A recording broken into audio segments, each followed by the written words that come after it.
All right, welcome to Rock Vegas, everybody. This is Glen Rockney. It's game week. I'm excited. I'm juiced. Nothing better than week one of NFL football, especially if you're a team that hasn't won a lot in the last 20 years, 22 years. We're adding some years on there, getting close to a quarter century. I'm not counting. You are, not me. But anyways, it feels good. Week one, Monday Night Football. Baltimore Ravens coming to town. I won't quite get into that game yet. I just wanted to do a fun exercise about this. Before I get into that, though, just a little bit of news. Last episode didn't really cover it a lot with Matt Fallon, but KJ Wright, officially a Raider, $5 million deal. Pretty good. I think it's worth it, too. KJ Wright is a damn good linebacker. It's about as good of a signing. Not a trade, right? I'm not going to bring up a certain name, but there can be some big trades that happen right before the season. Ones that involve 2 first-round picks for a franchise defensive end. Things like that can happen the week before a season starts. But just a signing off the scrap heap, you get a great coverage linebacker, I'm all in.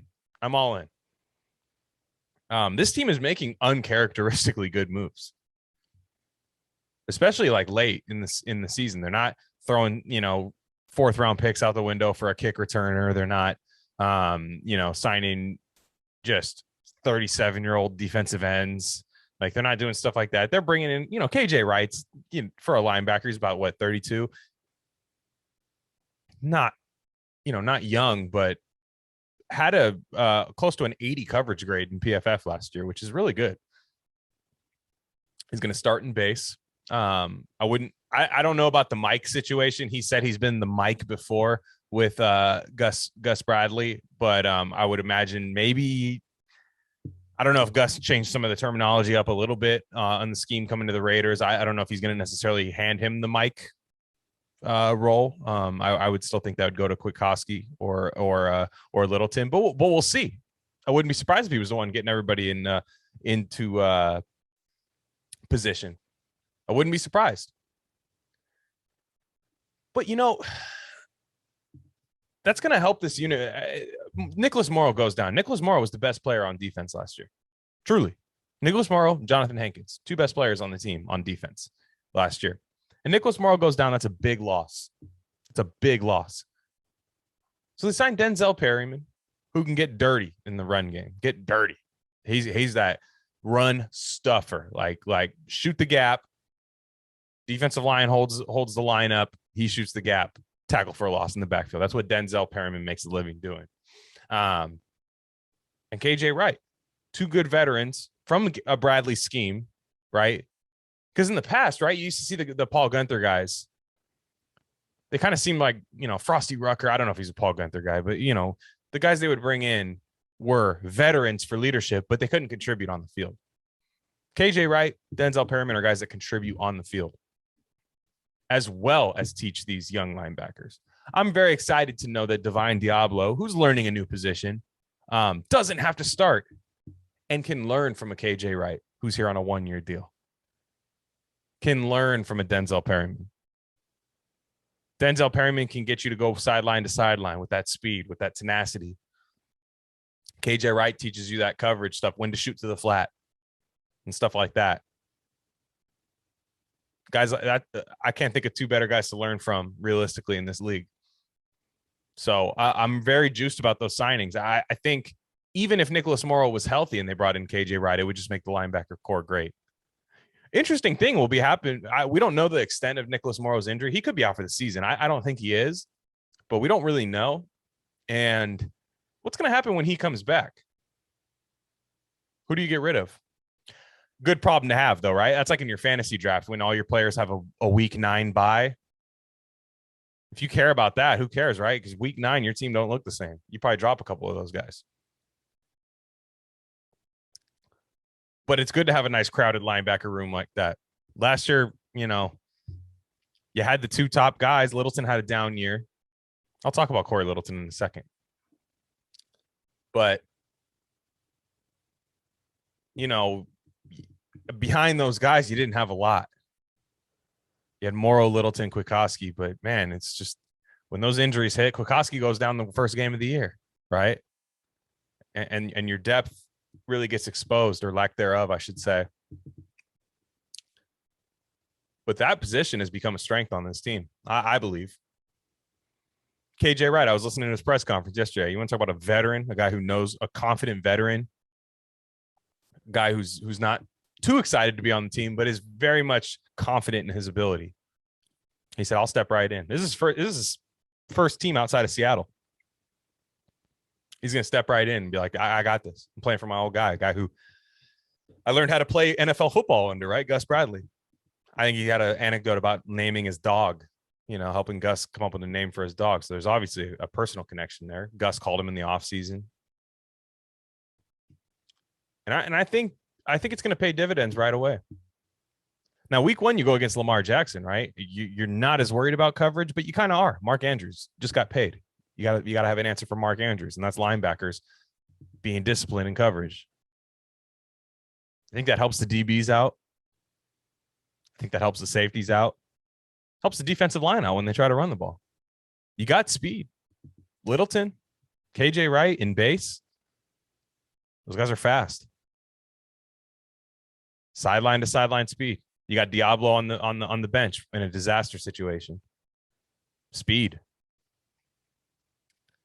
So I really like the additions this team's made. I even don't mind the Peyton Barber one, to be honest.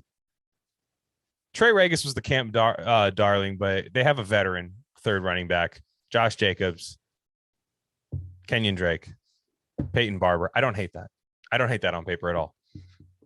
I think they just got rid of BJ Emmons as well off the practice squad, but yeah, it is what it is. Things happen. Raider Nation will probably have a goldfish memory about that kind of stuff. We tend to get really excited about preseason people and then forget about them instantly.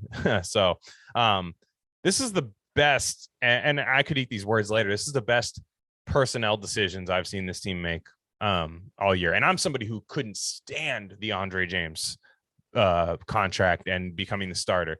It's still something that eats at me a little bit. But other than that, I think this team has made the right choices. Realizing that maybe Damon Arnett is not a top corner right now in this league, getting to Casey Hayward.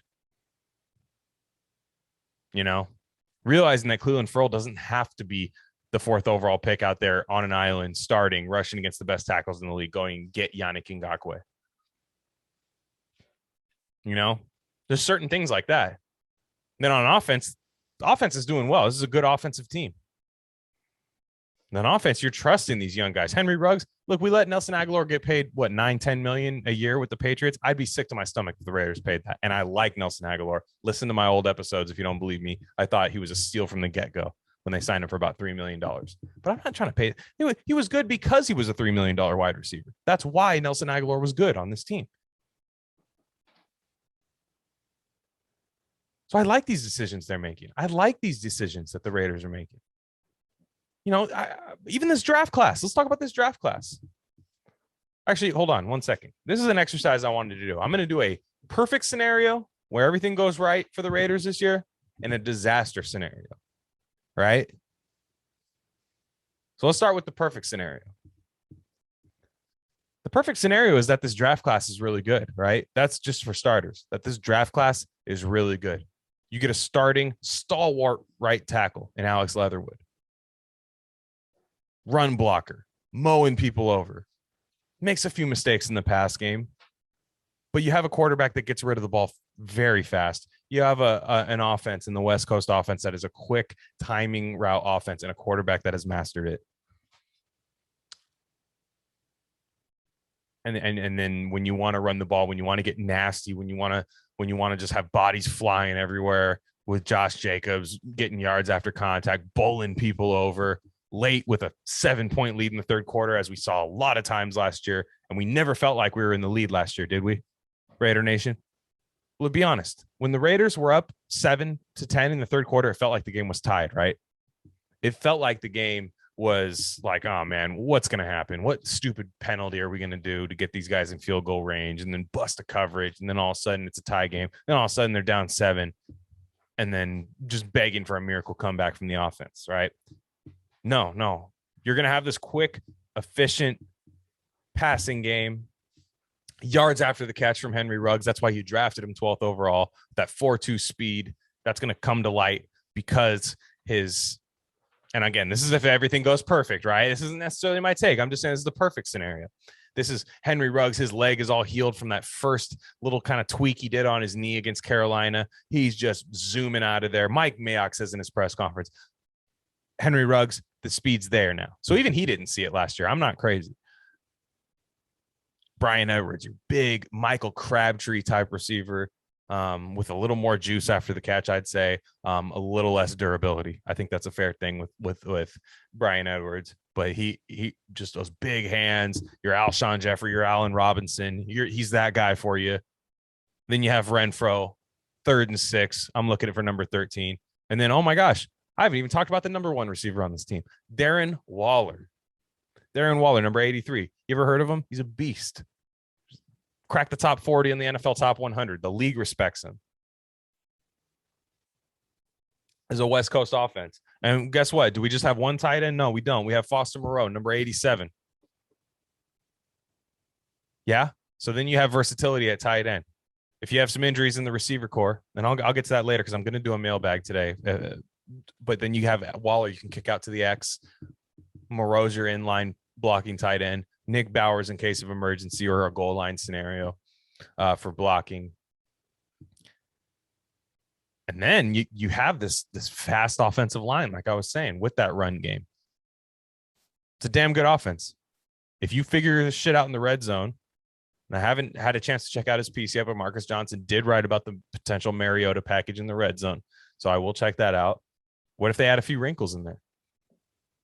What if this becomes a top 5 offense? What if it does?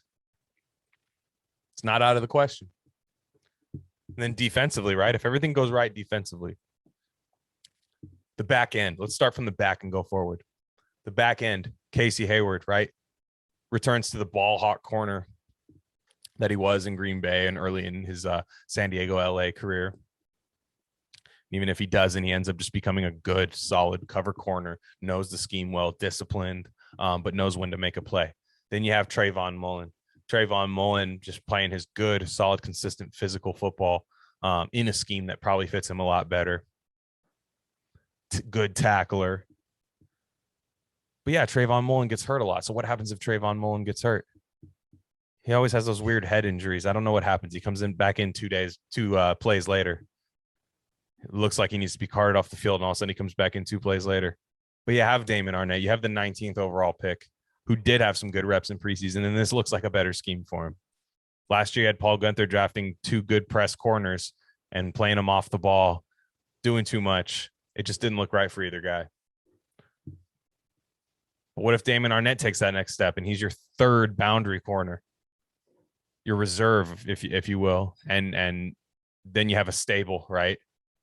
And Nate Hobbs, the hype of training camp, the hype of preseason, Nate Hobbs. What if Nate Hobbs is good right out the gate? What if you just have a steal at slot corner, an athletic 4.3 40, 44-inch vertical leap, just absolute beast, tackler, playmaker at slot? What if you have that? And then on safety, right? Jonathan Abram, he takes that next step. He's lighting guys up like as he normally was. He's a more sure tackler. He knows when to take those risks, when to shoot to the quarterback on a blitz, when to, make a couple plays in coverage, stays a little more disciplined, doesn't take the cheese like he did against Kansas City. What if he takes that next step in year 3? Really just year 2 for him, right? People forget it was his first full season last year. And Trevon Merrick, right out the gate, your deep safety. If he gets it right away, if his role's simplified enough to where he just understands what he has to do and can make plays on the ball, that's good. And you're asking me, Glenn, how do they get pressure on the quarterback? None of that matters if you don't get pressure on the quarterback. Okay, what if you found a gem in Darius Philon? What if Darius Philon's got his head right? Darius Philon got all that nonsense off the field out of the way. Darius Philon looked great in the preseason.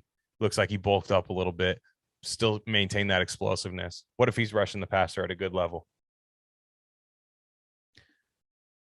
What if Yannick Ngakoue's back to, what is that, 2017, 2018 form? Whatever that last game in Oakland was when he was playing real well. What if he's back to that? and you have a great edge rusher. Max Crosby in that third year becomes the pass rusher that Raider Nation thinks he is, but I don't think he is. what if Max Crosby becomes that? Cleveland Ferrell, versatile guy, rushes inside, plays a little bit on the outside, gets that speed to power, or gets that power, finishes with speed.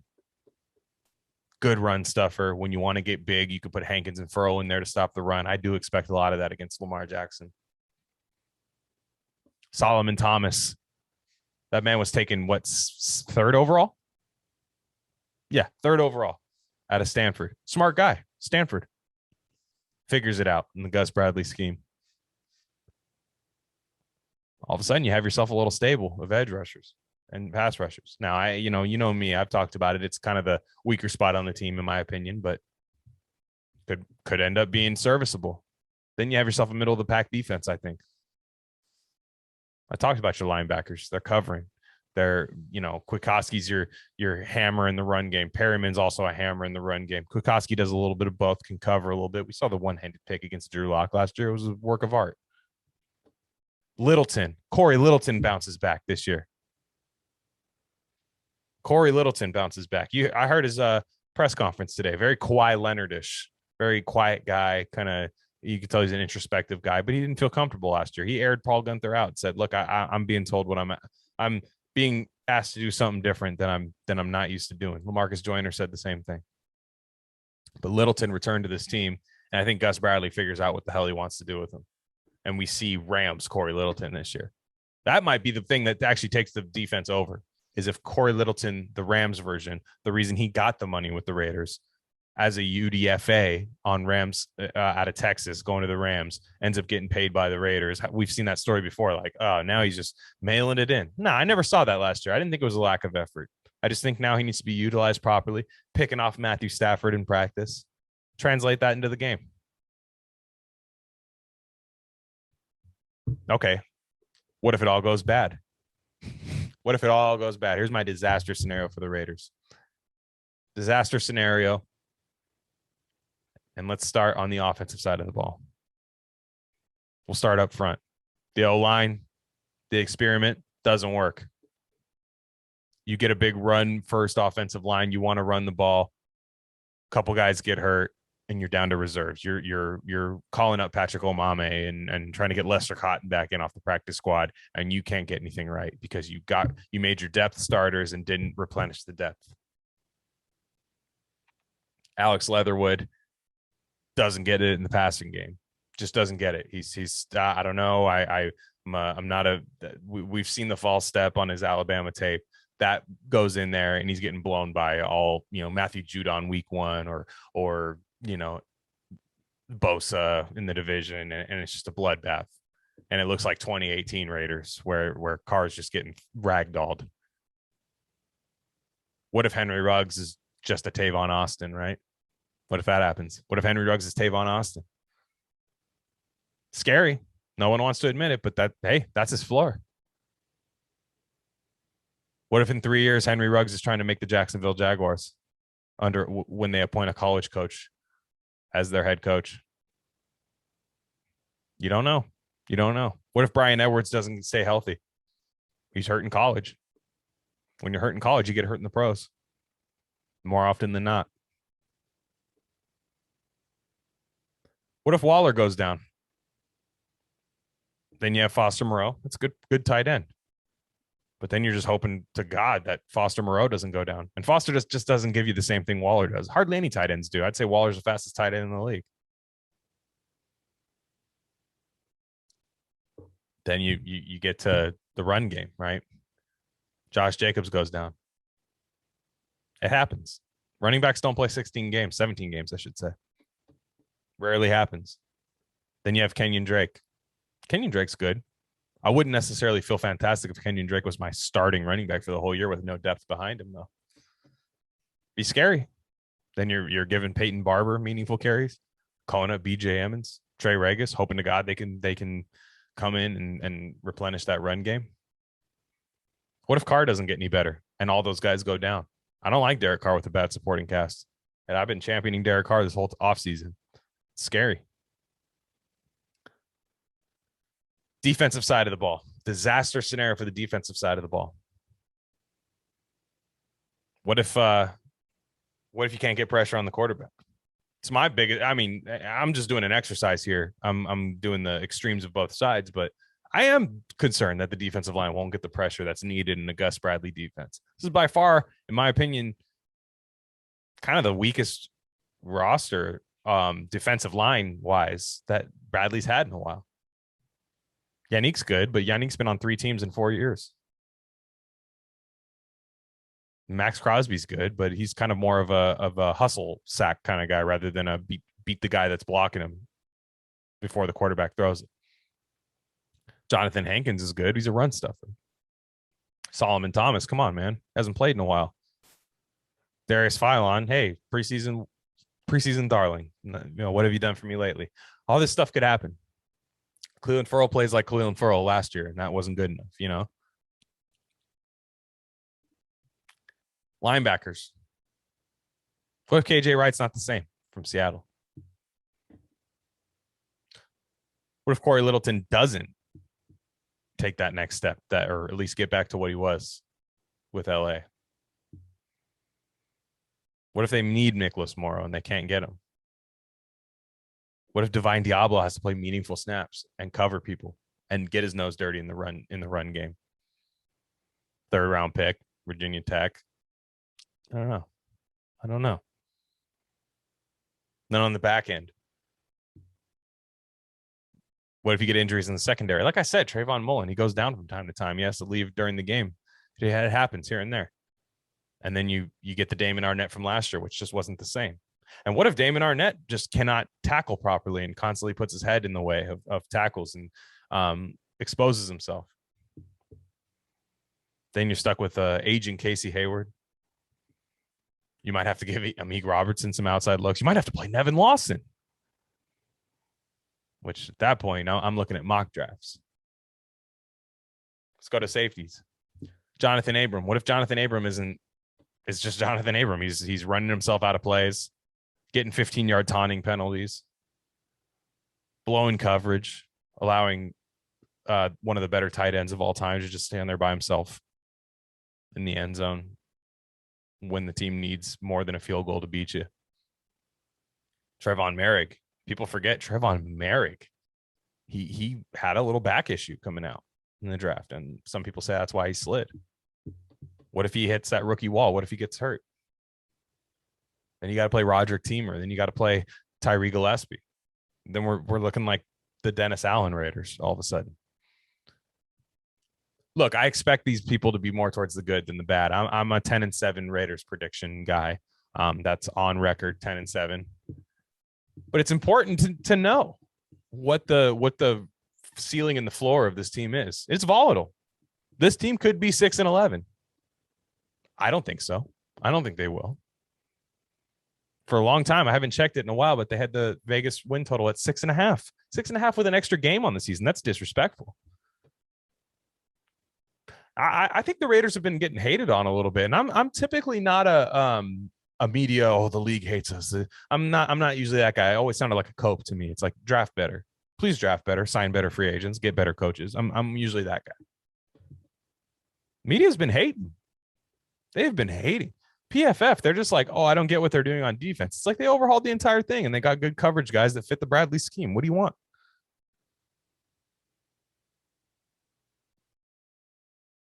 But this is a team that hasn't won a lot. And I think that's why the media bias is what it is. You have to win.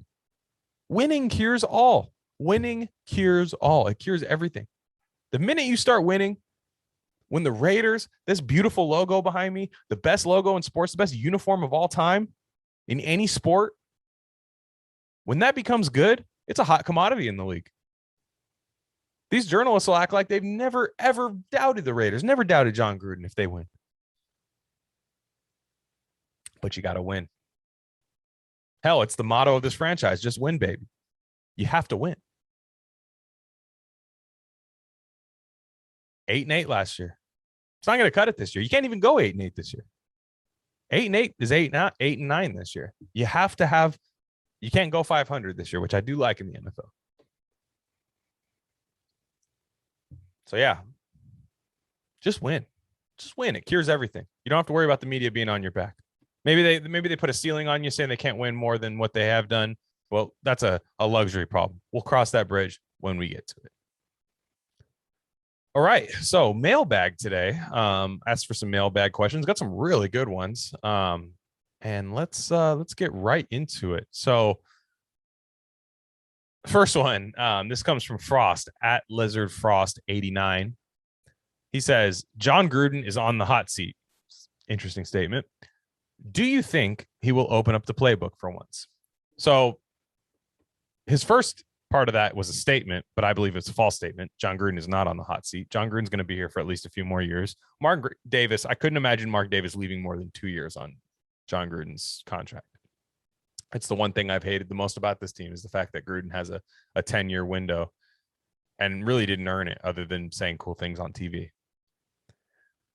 You know, that being said, opening up the playbook, like I said, Marcus Johnson wrote a piece today about a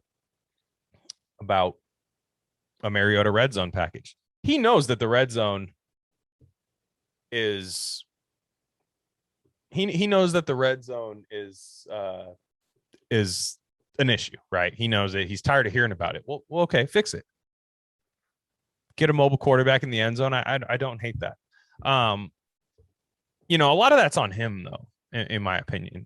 And I believe that Frost agrees with me here because he's saying, do you think he'll open up the playbook? It's like every first and goal, it's just a run, Jacobs, in between the tackles, and it gets stuffed. It's second and goal from the 9 in the red zone all the time.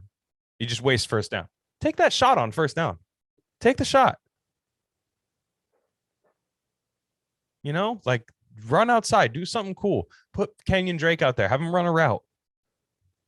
I do think he's trying to have an elite offense, and as stubborn as I think he is, he knows this is a problem. He knows this is a problem. Now, I don't know if he's going to have the right solution to it, but he knows it's a problem. And I'm not sure that was the case in the past. Okay, next up. I'll save that one for last, actually. Okay, this is from unknown at we_bay78. Outside of the questions on defense, it's great on paper. He says it's great on paper. In-game season, we don't know. I agree. We got to see it. I think our biggest questions are with O-line and wide receiver group. Interesting. Is our wide receiver group as good as we've seen in spurts due to not staying healthy last year? Okay, I see what you're saying. Yeah, weird thing. That's kind of the reason I didn't want to cut John Brown, because I thought John Brown was a pretty good Henry Ruggs insurance policy. Now, John Brown might have not shown anything in camp, and John Brown's around 30. That's sometimes speed guys don't keep their speed in the 30s. He might not have shown a damn thing. I'm not saying it was a why did we cut John Brown? Still unsigned. Other teams are seeing it too. But it's like, man, if Ruggs and Edwards are out, you got Zay Jones. Zay Jones playing meaningful snaps. And now that's Raider Nation's darling during preseason and camp. He says all the right things. He's fast. He's strong. He can block. But I don't know. I don't know if I'm necessarily ready to go to war with that. But now I will say I do include Waller in the wide receiver group because I expect Waller to be flexed out to the X position from time to time with Moreau playing more traditional tight end. I think Gruden's going to want to get both those guys on the field at the same time. You saw Moreau, Waller and Carrier on the field at the same time a lot last year. I expect the same thing. Waller and Witten, I should say, last year. But Waller and Moreau should be on the field at the same time this year. So tight ends are part of your receiver group, especially in the West Coast offense, especially in 2021 NFL. So I think it's good. I think this is a very high ceiling because there's a chance that Henry Ruggs just lights the league on fire this year. I don't believe it's a huge chance. Some people are higher on him than I am. A lot of people are, I should say. Some people that bought Tanner Muse jerseys and and really shilled for Tanner Muse. That's hilarious, by the way. Muse's cut. Maybe I'll talk about that a little bit later. But Henry Ruggs, there's a chance he lights the league on fire. There's a chance Bryan Edwards is awesome. Now, I will say maybe those guys don't progress on the same pattern. Maybe Edwards' year is next year that he blossoms. Maybe Ruggs' year is next year. But this is about as explosive as I could think. And Nelson Aguilar was eating in that Gruden offense. So if they can get Henry Ruggs that Nelson Aguilar production, he had 46 receptions last year. If they can get that to like 70 and still have some huge plays, but maybe, 10 to 12 huge plays on the year, where I'm saying, 60-yard gains, touchdowns, stuff like that. Yeah, it could be. It could be. It's very volatile, though. I think he's right. I think wide receiver group's a bigger question. I think unknown Weebay 78 actually pointed that out pretty well. Something I hadn't really thought a lot about. All right. Next one. Oh, from Tier. Shout out Tier, long-time listener. Love the guy. Compare, he's at Tier Raiders 22. Give the guy a follow. Very knowledgeable Raider fan. Compare the 2021 Raiders to the 2016 Raiders. I don't have the rosters in front of me right now. I'm not going to pull them up, but I remember that year fondly. I feel like lighting up a cigarette and staring at the stars and remembering 2016. Like, man, what a year. What a year. How fun was that, man? How fun was that year? Remember that Ravens win in 2016? Carr hitting Crabtree with one of the best throws I've ever seen Derek Carr make. Back of the end zone, toe tap. After just getting demolished by the Raiders or Ravens defense all game. Bruce Irvin sack fumble on Joe Flacco. Khalil Mack single-handedly winning games on defense. Beating the Bills with Khalil Mack. Beating the Panthers with Khalil Mack. Derek Carr messing up his hand, coming in, throwing a pick six, and then ended up throwing a great ball to Clive Walford in the back of the end zone. Fun stuff. Slice of blue to get in the playoffs. Crabtree fade. Man, I was like a 75% conversion rate that year on a play I normally hate. Anyways, stop reminiscing on the past. This is a better roster. 2021 Raiders is a better roster. It is. It is. Okay. Here's where the 2016 Raiders are better. 2016 Raiders had a hell of a defensive line, but they couldn't. I talked about it with Matt last episode. They couldn't get the right combination on the field. They didn't trust Nico Autry. They didn't trust Lorenzo Alexander, who ended up having double-digit sacks with the Bills, I believe, the next year. So if you had Khalil Mack, Nico Autry, Shelby Harris, Lorenzo Alexander, that's a hell of a defensive line.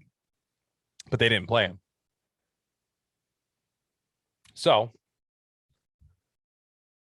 the offensive line in 2016, I think, was superior to the Raiders right now in run blocking and pass blocking. Now there's a chance that this 2021 one could be a special run blocking offensive line. Hopefully Incognito is ready to play against the Ravens. Doesn't sound like he's going to be. I think we should err on the side that he's not going to be, that you're going to see Denzel Good and John Simpson starting in that game. But even then, those guys can do well in the run game, I should say. You had Latavius Murray, who I was always lukewarm on him in 2016. His change of direction wasn't great. He was just real tall. I don't really like super tall running backs other than like Derrick Henry, who's just a made in a lab, escape from a lab type guy. Gain of function research lab type stuff. Dr. Fauci's telling you to watch out for Derrick Henry and stuff like that. But other than that, like, I don't really like the big tall guys. We saw it happen with McFadden too. But, if you had Josh Jacobs behind that offensive line in 2016, holy shit. Even Kenyon Drake and stuff. But to be fair, I think Carr's playing better than he did in 2016. I actually think he played better last year than he did in 2016. Just, man, maybe not quite the heroics that he had, but still. I mean, he put this team in position to win 10 games last year, and they just didn't do it. For a number of reasons. And then on defense, the back end of the Raiders, I think the linebackers this year are better than the Raiders linebackers in 2016. Like not even close, in my opinion. To be fair, I'm not even sure who are the Raiders 2016 roster. I don't even remember who the linebackers was. Oh God. They had Taylor Mays playing safety. Remember when Taylor Mays tested positive for steroids? I remember for a while it was looking kind of ugly. But I'm trying to see what they have. Oh, they had the Bachelor Colton Underwood on their roster at some time. But let's see. 12-4 here. We're gonna see who the linebackers were. Perry Riley. Oh God, remember re-signed Perry Riley? I remember that one. Malcolm Smith, of course, Malcolm Smith. Yeah, no, these linebackers stunk. I'm sorry, like these guys stunk. And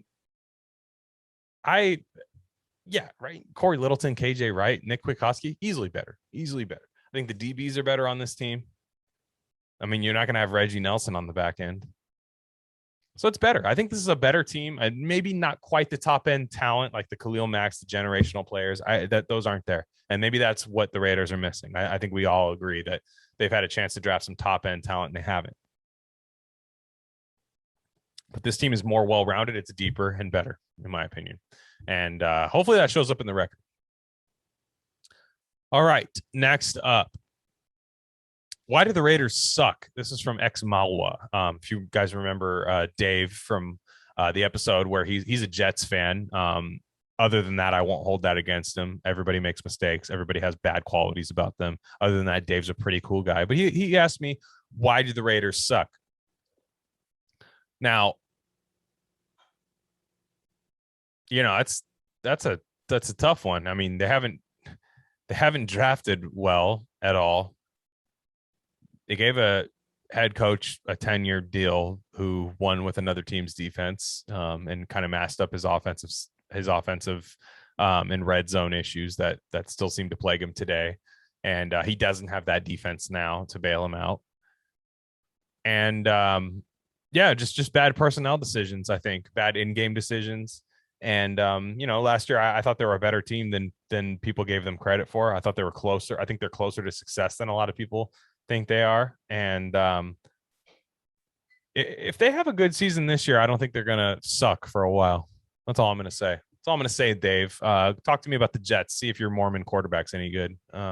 See what happens there. Next up. This will be the last one. This is from DJ at @just_another_DJ. This is a really cool question. I'm glad people ask me this. When I put mailbag questions up, guys, ask me questions like this. Not all of them, but just like here and there. If you want, like, get creative with them, because I like to get creative. I spurg out on football. It's definitely something that I love talking about. I love sports. I can rattle off a lot of stuff, and I love hypotheticals. So he says it's a 2.5 part question. Never heard of that before, but he says, if you could play professional football, which position would you play? And 2, if you could coach in the NFL, which side of the ball would you coach and what offense, defense would you run? So let's start with the first one. If you could play professional football, what position would you play? So the easy one's quarterback, right? Like everybody wants to be the quarterback. But for me, if I was just a monster defensive end, just a pass rusher, like a Chase Young, just that type of like athleticism, Khalil Mack, like that, I think that'd be incredible. I think there's just never more a vulgar display of power than just being a pass rusher. Like when Khalil Mack used to just lift, when he took Michael Schofield for the Broncos in his 5-sack game and just lifted him up. Eric Fisher too, and just lifted him up by his jersey and just shook his lunch money out of him, shoved him into the locker. Just that would be so cool, just to be yoked like that, just be like 265, 270, just pure muscle and just rushing the passer every play. Playing the run a little bit. Just being an elite defensive end, I think would be that. So the second part of his question, he says, if you could coach in the NFL, which side of the ball would you coach and what offense, defense would you run? So I'd probably be an offensive coordinator, even though I said I'd play a defensive position. I'd like to be an offensive coordinator just because I think it's easier to play offense nowadays than defense. You got a lot more of you got the officials against you on defense. Points scored is good for the league. So I'd like to run an offense. Now I'll answer the second part of that question in both, just because I think it's a good question. I would do that. I would do the Kyle Shanahan offense of just running that ball, that zone scheme, insert running back here, UDFA out of University of Texas, San Antonio Jesuit College for, underwater basket weaving, whatever running back comes out of there. just ends up running for 1,200 yards in those Shanahan. Remember Tatum Bell, Mike Bell? Raider fans remember if you're old school like me. Olandis Gary, people like that. I would love that. And I like the kind of West Coast concepts that he would have with just tight end crossers and yards after the catch. I'd draft athletes and guys who ran well with the ball in their hand and have a nasty running game. And then defense, you know, I'm not an expert in defensive scheme, but I really whatever Brandon Staley was running last year was incredible. Those coverages that the league had never seen before. Didn't know how to game plan against. You know, obviously he had two generational players like Ramsey and Donald, but I definitely love that defense they ran last year. I like the Seattle cover 3 too. I do. I really like it. I like what Gus Bradley runs. I like playing a more of a zone in the NFL nowadays, limiting the big play, making quarterbacks fit the ball in tight windows, not relying on having two dominant corners to play man coverage because they're tough to come by. So I would do the Staley defense. Again, that question's not, I'm not the best at defensive schemes, but I would do that Brandon Staley or even the Seattle cover 3, which hopefully the Raiders can perfect this year. Right. So, let me just make sure I didn't miss any questions here, which it looks like I did not. So, thanks for the questions, guys. I really, really enjoy them. Love doing these episodes. I don't think I'm going to do an episode before the game. So everybody have a safe week. Tanner Muse, by the way. 3rd round picks are not undrafted free agents. You can't be that disposable with them. Don't draft special teams guys in the 3rd round, guys that can't change direction, guys that you're asking to play a different position. You saw it with Divine Diablo. It feels like they kind of drafted what they wanted this year. And I think Divine Diablo has a higher upside as an actual position player, not just some gunner on special teams. And then you don't have to keep signing linebackers off the scrap heap to replace them. Get it right the first time. But that's it for me, guys. I'm at Glen Rockney on Twitter. I'm going to be doing these as much as I can during the season, at least one a week for you guys. I promise that much. And this is Rare Candy YouTube channel. Go ahead and subscribe there. We have a lot of good content. I will promote this till I'm blue in the face. We did an episode with Marcus Johnson, my co-host, and I, where we did alpha beta rankings on all 32 head coaches. It was a great conversation. Hilarious. Had tears in my eyes laughing so hard at some of the stuff. And I thought we had some pretty good takes, to be honest, too. So check that out. That's YouTube only. So if you're listening on audio, subscribe to the Rare Candy YouTube channel. There's a lot of other fun stuff on there. And that's it for me, guys. Everybody have a safe week. And let's go get them on Monday. Let's go get them. Ravens are limping. They're limping into the season. They signed Le'Veon Bell today. Le'Veon Bell, that guy scared the shit out of me like 3 years ago. And then I'm like, nah, I'm good. I'm good. That's fine. Guy looks like he's running underwater. So the Raiders are a healthier team. You know, Lamar Jackson's explosive. Ravens defense is good, but Raiders are a healthier team. I like their chances in this game. So let's go get them. Monday Night Football. Season started. This is what we're all waiting for, Raider Nation. Everybody have a safe week. Have a good one. This is Glen Rockney. I'm signing off. See you guys.